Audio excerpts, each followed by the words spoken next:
À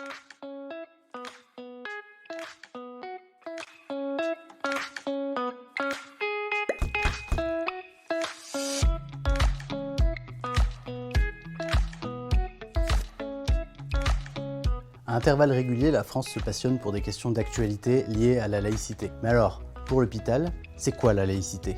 Bienvenue dans la Minute RH.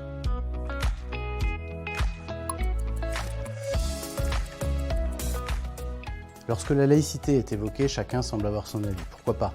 Mais en réalité, les règles qui encadrent la laïcité sont d'abord des règles de droit. La première chose importante quand on parle de laïcité à l'hôpital, c'est de bien distinguer les situations, selon que l'on parle du public que nous accueillons ou des professionnels de santé.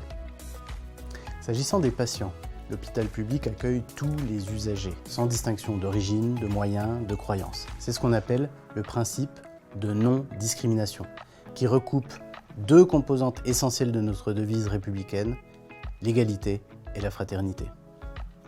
Il est donc évidemment autorisé pour une famille, un accompagnant, un patient ou un visiteur de porter un signe religieux à l'hôpital. L'hôpital travaille d'ailleurs avec les représentants des principaux cultes et se doit de faciliter la pratique des cultes religieux, notamment à l'occasion du deuil. S'agissant des professionnels, les choses sont différentes. Les professionnels en contact avec le public se doivent d'être neutres et de ne porter aucun signe religieux ostensible. Parce que l'objectif est justement que les fonctionnaires soient à l'image de la République, neutres devant les croyances de chacun. La laïcité, c'est un équilibre.